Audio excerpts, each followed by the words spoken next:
开发新品是跨境电商运营很重要的环节，很可能直接决定公司的利润。但是你肯定没有办法保证自己熟悉所有的行业和所有的细节。这个时候，快速了解我们的目标市场和目标客户群就成了非常重要的能力。今天这个视频是属于我的秘籍分享，看完这个视频，你的提问能力将会得到大幅的提升，而这正是 AI 时代最重要的能力之一。大家好，我是文涛武涛，我是 AI 跨境圈的创始人，专注于帮助跨境电商人利用 AI 提升工作效率，让不懂技术的普通人也能够享受到人工智能带来的巨大的生产力提升。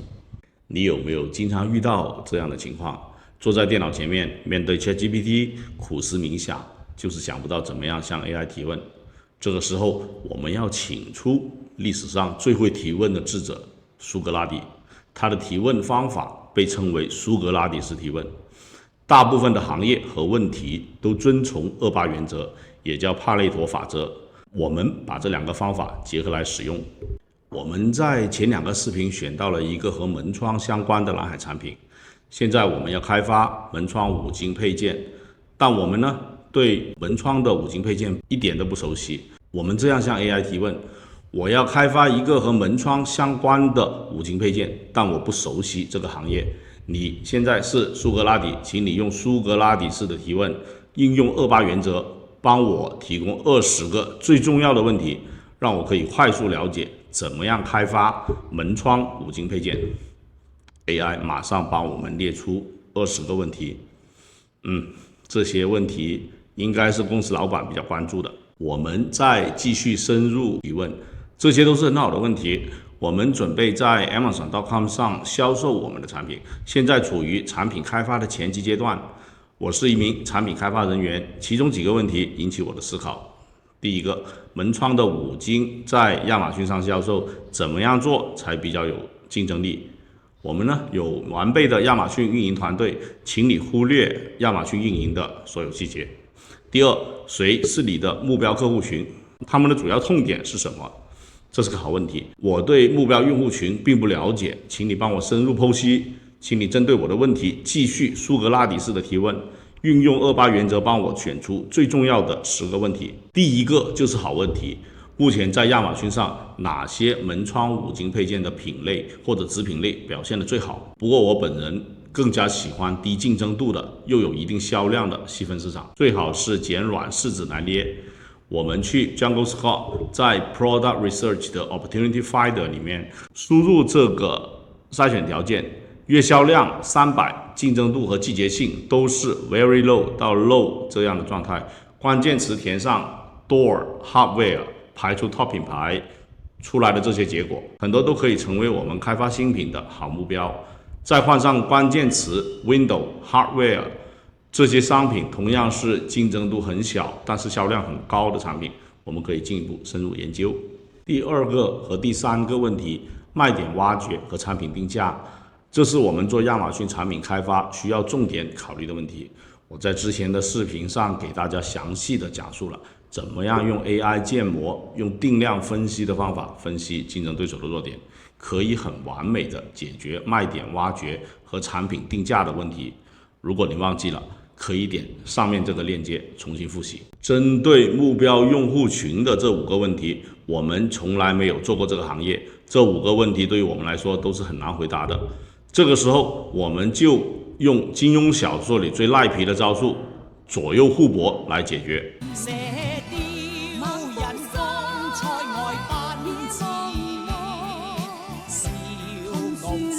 打开一个新的 ChatGPT 对话窗口，把刚才苏格拉底 AI 给我们提供的问题复制过来，描述清楚我们的角色和背景，让这个 AI 充当麦肯锡资深的市场营销顾问，帮我们回答这5个问题。AI 很快就给我们提供了建议，不少答案都是很有价值的。我们注意到 AI 给出的建议，细分客户群中有承包商或者建筑公司。现在我和 AI 对话之前是没有想到的。亚马逊卖家都知道 Amazon Business 这个计划，往往这些客户一旦开始购买我们的产品，购买的金额就会非常多，而且复购率也非常好。如果我们有几个这样的批发客户，就能够给公司带来丰厚的利润。我们针对这一类的客户继续追问，让 AI 给出更详细的建议。不错 ，AI 给出的建议对我们很有启发。请注意啦，这里我给大家一个建议，同样的问题可以向 AI 多问几次。ChatGPT 每一次给出的答案都不会是一样的，这也是目前 GPT 的特色。我在另外一次 AI 同样的对话中，就比这一次更加有价值。这次的对话 ，AI 从市场研究定位、产品设计、定价策略、产品展示、客户评价、售后服务等这几个维度给我提供建议。我需要了解更多对市场研究这一部分的内容，让 AI 帮我们展开来详细说说，并且在后面加上 Please think step by step, please think outside the box， 这样 AI 给出的建议会非常详细，而且会出现一些具有创新的建议，比如考虑开发环保型的五金配件。大家都知道，如果我们做 Amazon 欧洲站点，环保材料做成的产品经过认证之后，在平台是有流量加持的。第二，与承包商或者建筑公司合作，开发他们需求的专用五金配件，这个建议我觉得也很有价值。如果你们的品牌有做独立站，积累了一定的固定客户，和客户深入的绑定合作，我觉得这是个非常不错的差异化的竞争策略。在产品设计层面，我们也让 AI 展开来帮我们提意见。这个可定制的批量化的包装建议，我觉得也不错，能够很有效的提升客户的忠诚度和复购率，让客户更认同我们的品牌和价值服务。下面这两个创新点也很有意思。如果你们公司有一定的科技实力，可以帮助客户做到虚拟库存管理和 AR 辅助安装，那会创造更大的利润空间，客户的复购率和忠诚度也会很大的提升。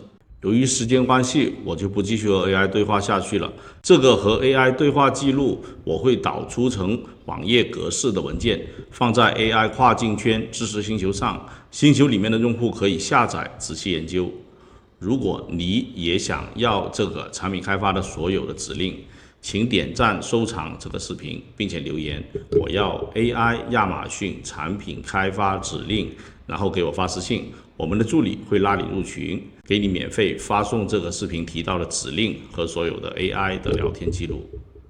做视频的时间成本比较高，更多跨境电商的 AI 实战玩法，我会以文字和语音的方式在我们的社群 AI 跨境圈发布，大家可以在社群里向我提问。最后，我帮大家总结这个视频用到了3个方法。第一，利用苏格拉底式的提问，让 AI 向我们提出问题。第二个，利用28原则，快速找到陌生领域的重点问题。第三，左右互搏的招数，开启新的对话窗口，让 AI 回答自己提出的问题。我是文涛吴涛，持续为你带来跨境电商 AI 实战玩法。